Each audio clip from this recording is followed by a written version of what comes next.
Thanks for attending our session. This is a session today on how to scale your B2B startup.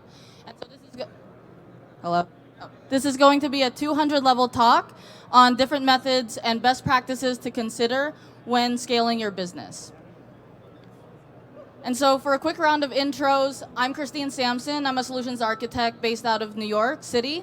And what I do as a solutions architect is I provide startups specifically with strategic and technical guidance to emerging startups in the Northeast area of the United States. And I help these startups grow and scale their businesses through advising on technical architecture design, infrastructure optimization, and AWS best practices. My background is in IoT, and I'm also interested in serverless and security technologies as well. And I'll hand it over to Riddick for his intro. Hey everyone, I'm Ritik Khatwani. I'm also a startup solutions architect based out of New York City. I'm an engineer by training, been a founder in a past life, and then worn many hats as we tend to do in startups, business development, engineering management, you name it.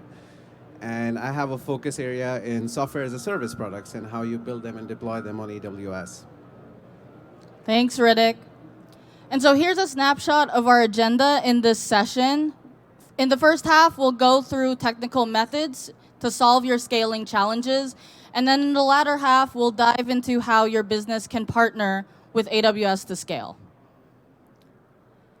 And so with scaling come both business and technical challenges. As a B2B startup, you're subject to the evolving needs of your own customers, whether it pertains to how much infrastructure you need to spin up to sustain their scale or accommodate new features that they may want. These evolving needs can sometimes slow down a startup due to limited personnel and bandwidth, and it could increase the time to market if you don't plan it out, especially if you're releasing new features on a schedule or performing app upgrades for your customers. There needs to be a reliable delivery method out there in order to help sustain your business. And on the business front, it's challenging for B2B startups to accelerate growth and sales because the sales cycles tend to be longer and more complex. There are more people involved in the buying decisions. The users of your product may not even be the decision makers on whether or not a business decides to buy your product. Your pricing models need to be flexible. Sure, you have your list price and your standard terms, but as usage grows, businesses want favorable terms in pricing, and you need to be able to accommodate that. And then depending on your business and your customers, how you build them and get paid out can also vary from customer to customer. So we're going to go over how we can help you alleviate some of these challenges today. So I'm sure you've experienced different technical challenges when it comes to scaling. So in this section, we'll go over what these challenges are and how to adapt your infrastructure to fit your scaling needs. And so the first point we want to hit upon is ensuring that you are trending towards a microservices and decoupled architecture. The first piece to solving this comes with modernizing your application. So in an app that runs today, oftentimes it needs to scale to millions of users. Startups often want global availability, ensuring that the app responds within milliseconds. And a lot of that time, we see startups growing to petabytes of data, and their infrastructure needs to handle that. When starting out, as a startup, and I'm sure you all know this, you really just need an MVP up and running in order to prove your product to investors and stakeholders in the very beginning and to serve initial customer traffic. And so some startups end up running a monolithic application where everything is just in one server. But oftentimes, a lot of them start out with the traditional 3-tier application that you see here. This 3-tiered app is broken down into the presentation layer, which its purpose is often for serving the front-end traffic through web servers.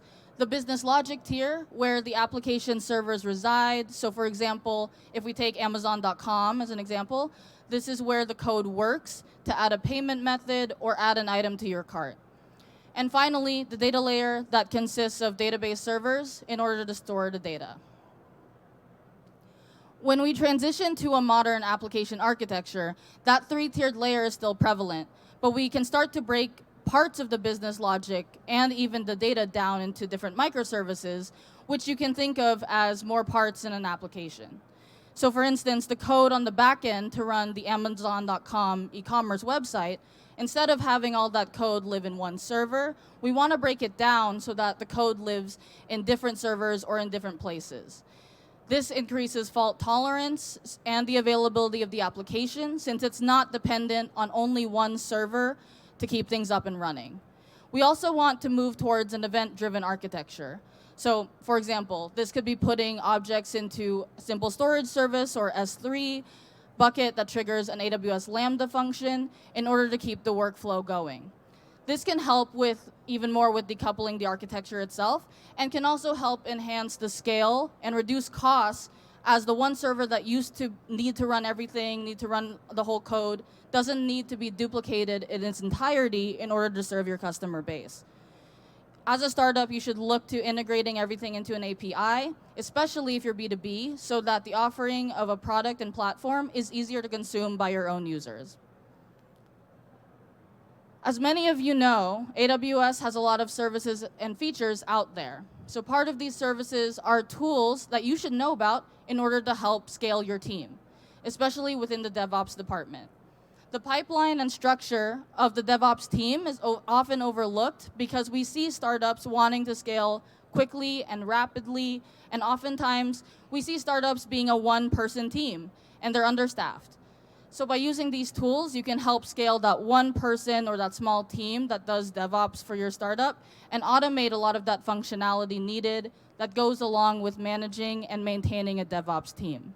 So on the left, we have DevOps tools that can help automate and create your CI/CD, or also known as continuous integration and continuous deployment pipeline. To start off, we have AWS Code Commit. It's a managed source control service that can host your private Git repositories. So you can securely collaborate on code with contributions encrypted in transit and at rest, and it eliminates the need for you to manage your own source control system or worry about scaling its infrastructure. It supports the standard functionality of Git, and so it works seamlessly with your Git-based tools that you use today. Next, we have AWS Code Build that can help you compile your source code, run tests, and produce software packages that are ready to deploy. With AWS Code Build, you don't need to provision and manage the build servers that you need to spin up. It scales continuously and processes these multiple builds concurrently so that your builds are not left waiting in a queue. You can get started quickly by using prepackaged build environments if you'd like, or create your own custom ones that fit your needs. AWS Code Deploy automates software developments to a variety of compute services, such as Amazon Elastic Compute Cloud, or EC2, AWS Fargate, AWS Lambda, and your own on-prem servers. It makes it easier for you to rapidly release new features, and this can help you avoid downtime during application deployment, and it could help handle the complexity of updating your applications. You can use this service to automate your software deployments and eliminate the need for error-prone manual operations that you might have built today in your DevOps pipeline. The service can match your deployment needs as you see fit. AWS Code Pipeline is a continuous delivery service that helps you automate your release pipelines for fast and reliable application and infrastructure updates. So you can really automate the build and test and deploy phases of your release process every time that there is a code change. So based on the release model that you define. So this also can help you move quicker, rapidly and reliably deliver feature updates and for your customers out there. And you can easily integrate this with third-party services on GitHub or your own custom plugin. And then finally, we have AWS Code Artifact, which is a fully managed artifact repository service that makes it easy for you to securely store and publish and share your software packages that's used in your software development process. So you can configure it to fetch software packages and dependencies from public artifact repositories so that your own developers can have access to the latest versions. It also works with commonly used package managers and tools like Maven, Gradle, Yarn, Pip, to name a few, and you can easily integrate it into your existing development workflow. And so on the DevOps side, these are the tools that you should be using to help scale your startup and help deploy code changes even quicker. From an ML DevOps perspective, there are two services that and I would like to point out. So in addition to these CI/CD tools, we have Amazon Code Guru, which is a development tool that provides intelligent recommendations in order to improve code quality and identify an application's most expensive lines of code. You can integrate it into your own existing software development workflow in order to automate code reviews during application development and continuously monitor your own application's performance in production and provide recommendations and visual clues on how to improve your code quality, application performance, and it also helps reduce cost.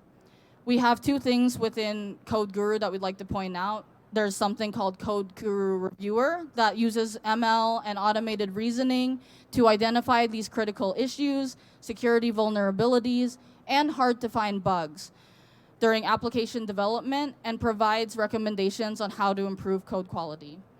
Code Guru Profiler can help you define like an application's most expensive code by helping you understand the runtime behavior of your applications, identify and remove code deficiencies, improve performance, and significantly decrease compute costs. We also have DevOps Guru, which is also an ML-powered service. You can improve your operational performance and availability with this. It detects behaviors that normally deviate from operating patterns that normally can be seen within your environment, and you can identify these operational issues long before they impact your customers.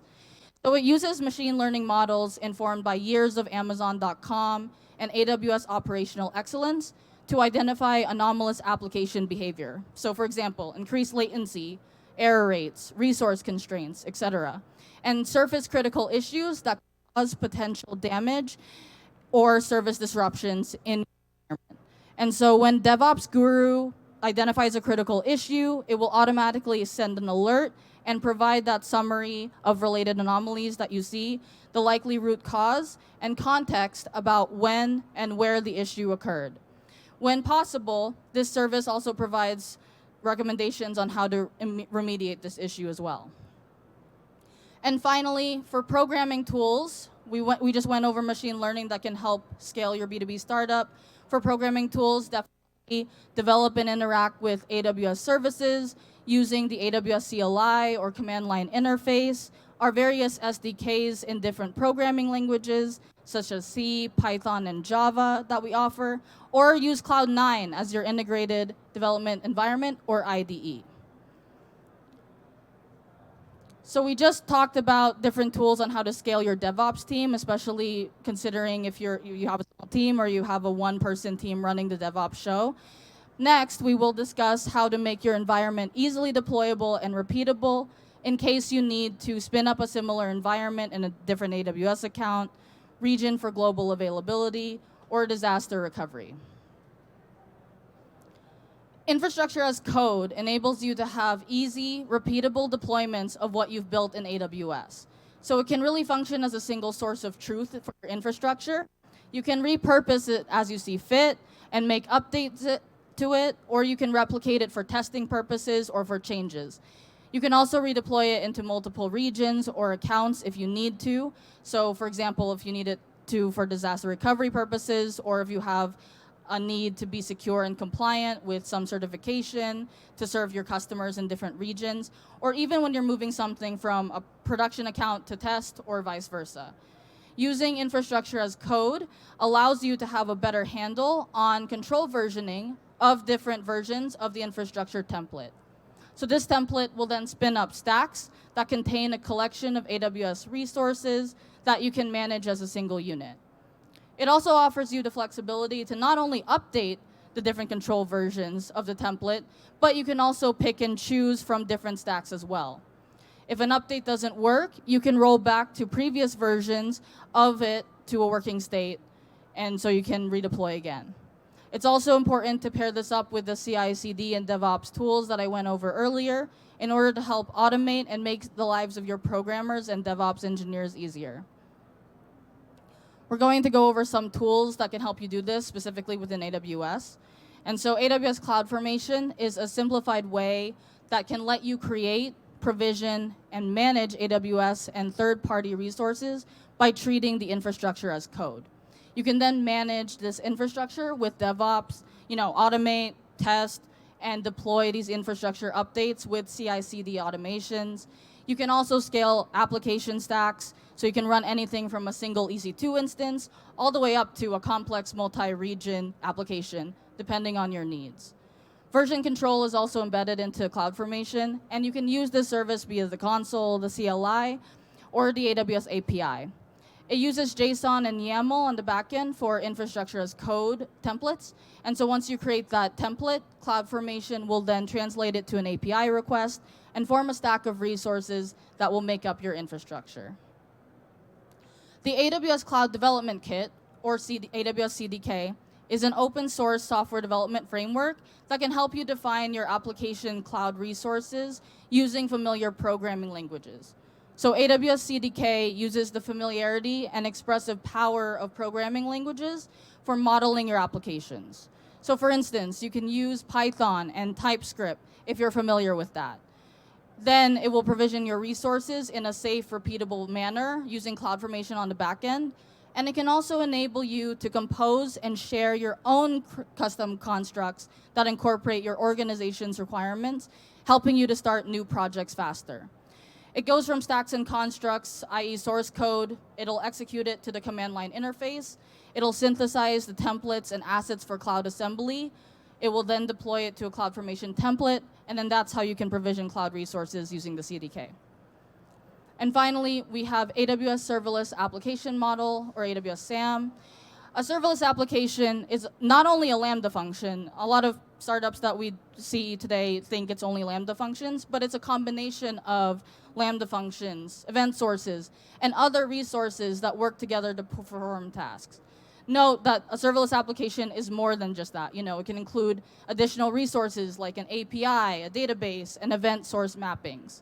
You can use AWS SAM to define your serverless applications, and it provides you with a simple and clean syntax to describe your functions. You can also define your permissions, configurations, and events that make up a serverless application, and you can use it to operate on a single deployable version entity that's your serverless application.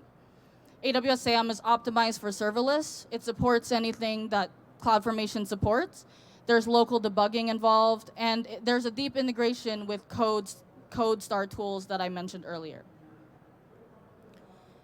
So now that we've talked about how to fix the architecture at scale from a technical standpoint and showed you the tools within the DevOps space that can help you scale even more. So what's left? At AWS, all we want to do is help support you and help you grow your business. So how can you keep what you're running and what you're maintaining in production up and running and keep it at its best? And what comes along with that are support engineers to help you and help handle production environments that you're already up and running. So these are our two different support plans that we have. If you look at our website, there's two other support plans, basic and developer.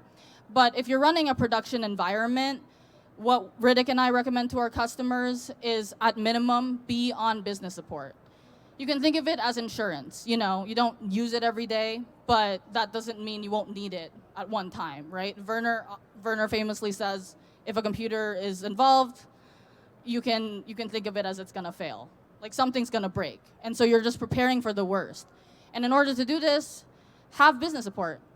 You can hop on, click the call chat with an incoming with a support engineer to help distinguish and develop the root cause of what has caused a production issue in your environment. And these are the different SLAs that you see here. As you're scaling up, you can also start considering enterprise support, which is the level above business support. So what the difference is between business and enterprise is you have a dedicated technical account manager, so you can think of them as an extension of your team. They will help conduct well-architected reviews for you in addition to your SA and your AM. They're gonna help you, escalate your support issues, help you get to the root cause of your problems. And then we also have something called AWS Infrastructure Event Management, or IEM. So in business support, you get it for an additional fee. For enterprise support, it's included. What IAM is say you're launching, in a month or in 2 months, or you're scaling to a bunch of users, like 1 million users in 6 months, and you want all hands on deck. You want more support. IAM really helps take that process from start to finish, making sure you have enough service quotas that you need in order to spin up Lambda functions, for instance, or enough support to help support your production environments. Both plans also come with a full set of trusted advisor checks. This is important from a well-architected framework perspective. Do you have MFA enabled on your root account? Checking security. In terms of cost, I love pointing out to startups, let's save you money, let's save you cost.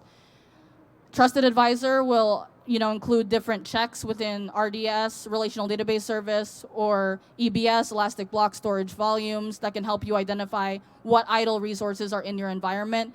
And you can look at that and say, hey, I can shut this down because I'm not using it anymore. And so with that, wraps up the technical piece. I'm going to hand it over to Riddick now for the business portion of our talk today. Thanks, Christine. All right, let's do a quick poll with show of hands. How many of you consider yourselves to be in a technical role at your startup? Right, I'd say about 50%. And how many of you find yourself thinking about how to grow the business or accelerate sales? Okay, less overlap, but that's a trick question, right? We're all sort of responsible for it. You've hit MVP, you need to hit growth, and everything goes hand in hand. You need to be technically ready to hit scale so that problems don't compound, such as issues with your release pipeline, or how do you scale and replicate to a new environment, just things that Christine just covered. And at the same time, your architecture needs to be able to support the business model that you want to have as you start growing your business. So the first thing that we're going to talk about is the AWS Marketplace. So Marketplace is a curated digital catalog of products and data products and software products that customers can find, evaluate, and buy through the AWS with a consolidated billing model. So it greatly streamlines the buying or procurement process. So when businesses are buying, first they want to evaluate various products, they want to test them out, and then they want to quickly deploy them to be able to get it up and running in their environment. Marketplace greatly streamlines all of this and helps you shorten your sales cycle. So with the quick and easy deployment, if there's one department in an enterprise that wants to try out your product before broader adoption, it greatly helps with that.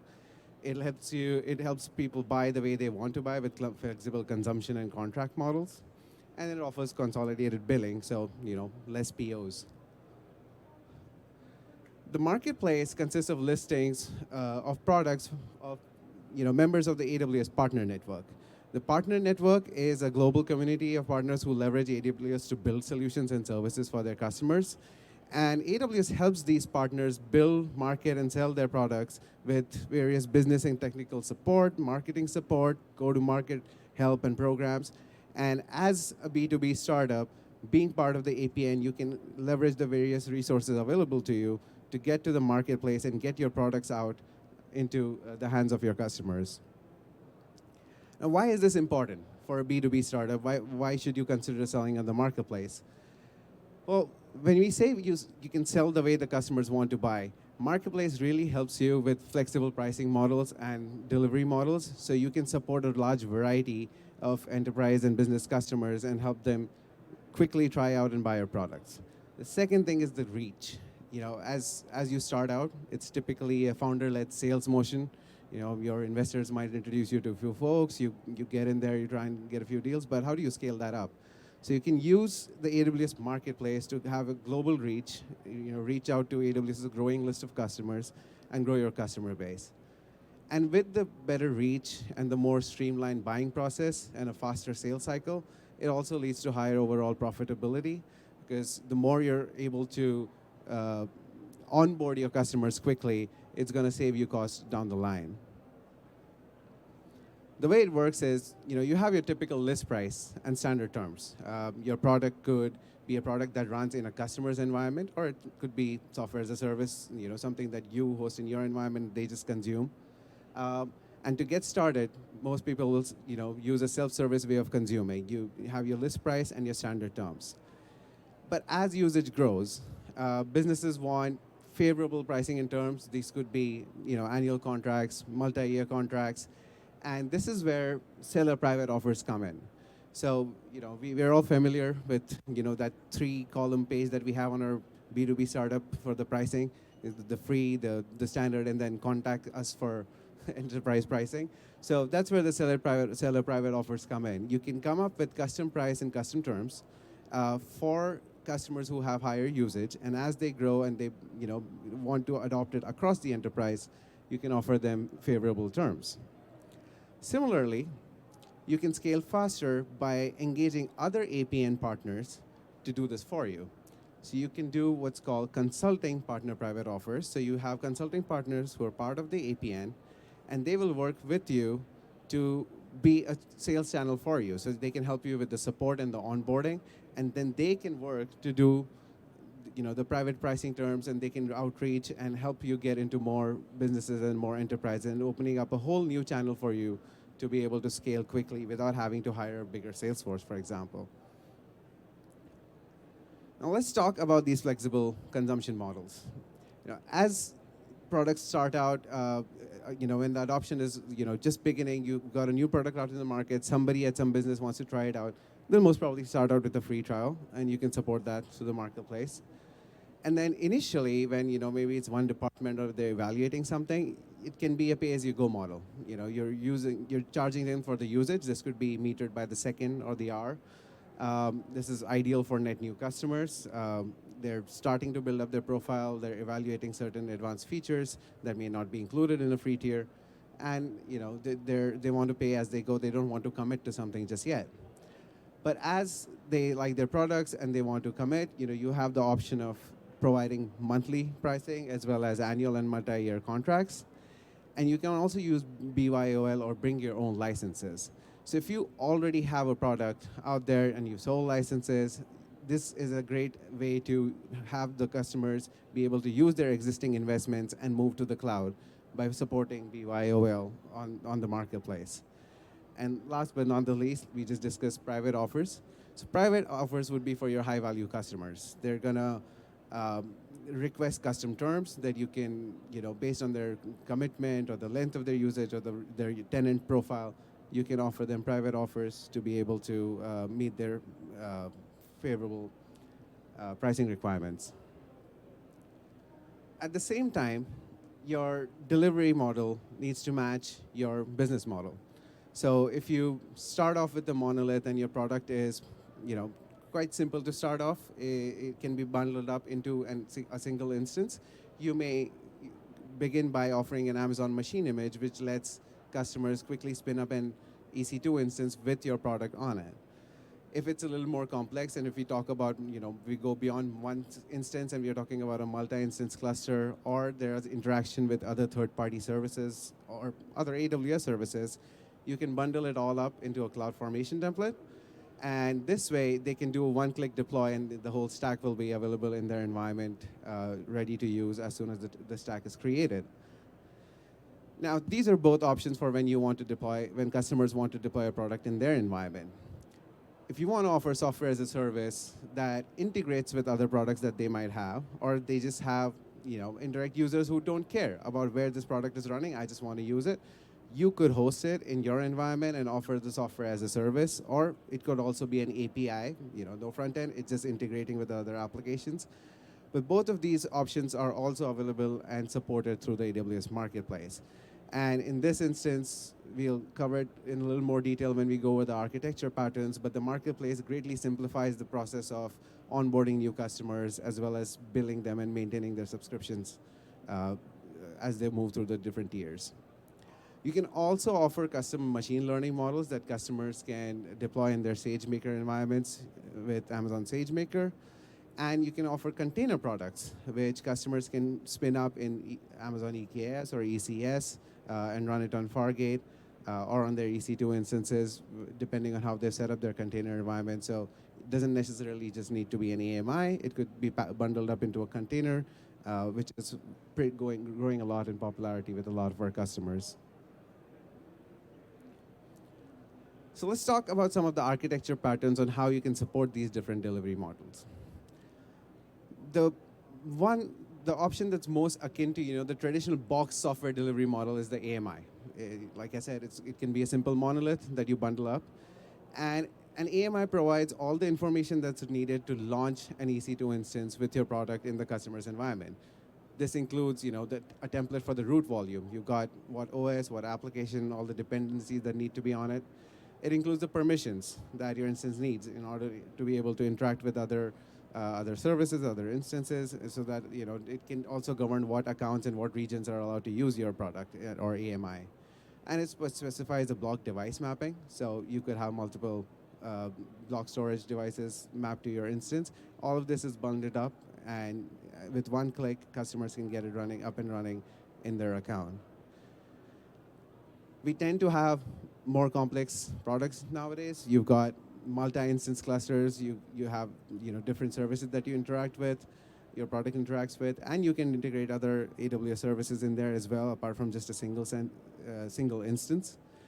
In this case, you would write up a CloudFormation template, which Christine spoke about a few minutes ago. It lets you define your entire stack, all the dependencies, everything that it needs to run in YAML or JSON, and with one click from the marketplace, your customers can get the whole stack up and running instead of just a single instance.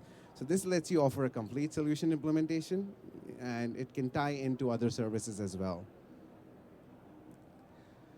Now, before we actually talk about SaaS, how many of you consider yourselves to be a SaaS business?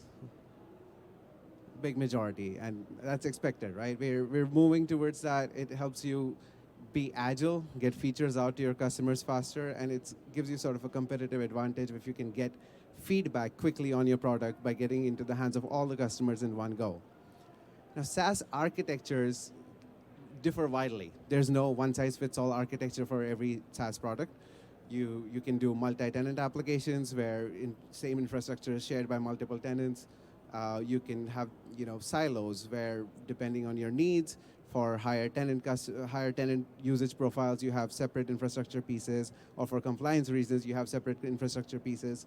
Now, with all of that, the one thing that's common to SaaS delivery models or SaaS business models is that you have a single pane of control that helps you onboard, manage, and grow as your tenants start coming onto your platform and usage keeps growing. That single pane of control is, the implementation of it might look a little different, but it typically tends to consist of these pieces. You should have something that manages the onboarding experience. What you want to do is able to easily and repeatedly onboard your customers quickly. Otherwise, when you hit growth, if you have some sort of a managed service component in there, where there's manual intervention required to onboard a customer onto your SaaS platform, or if they change a certain tier and you need a service team and an ops team to sort of go in and change some configurations, that can quickly fail as you start to hit scale. So you need this single pane of control that includes aspects of onboarding, setting up and provisioning the infrastructure, and managing the settings for those tenants. And on the right, if you see, you've got the billing piece, which, again, it needs to be able to support those flexible pricing models that we just spoke about. Do you offer a pay-as-you-go model? Do you offer usage-based subscriptions or monthly or annual subscriptions? Can they change tiers? And then how does that affect the rest of your application to know what entitlement they have today to be able to use certain features, for example? So if they're not on a premium plan, do you put a wall behind certain features for which they must upgrade? Do you allow a lot of things in the free tier, but then as they move from the free tier into something else, they have to go to a pay-as-you-go model? So a lot of these pieces, the single pane of control, is what typically defines a SaaS environment, and this will tend to always be there. Now, if you see on the right, your actual SaaS application architecture, like I said, that could wildly differ. You could have, over here, we've depicted a sort of silo. Every tenant has its own piece of infrastructure, and it's not integrated with, it's not allowed to communicate with the other tenants. You could do it layer by layer or service by service. So your front end could be shared, it could be pooled, but you don't need to worry about tenant isolation over there because it's just serving up static React app, for example, but then you really separate out all the backend infrastructure, all your microservices, they are running tenant by tenant in a siloed model.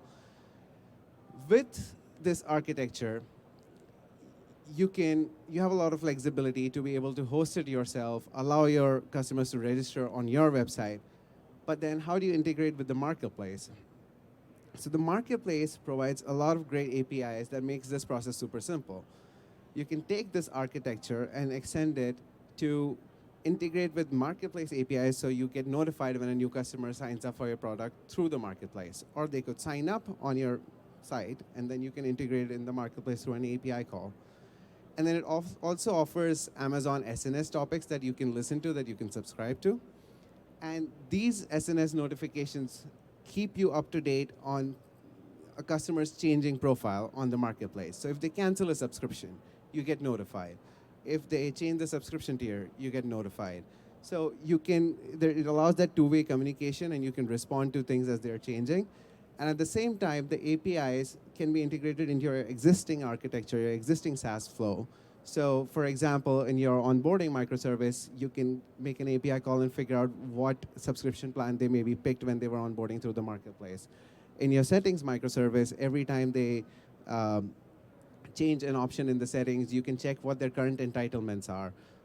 You can also use the metering APIs to inform marketplace of the usage of your customers tenant by tenant, so that the billing can be done through the marketplace. It can handle all the tax calculations, and all that is sort of abstracted away from you, and the customers can get consolidated billing even for your SaaS products. So the marketplace SaaS integration is very robust, it's very flexible, and it lets you do all the different pricing models that we just discussed.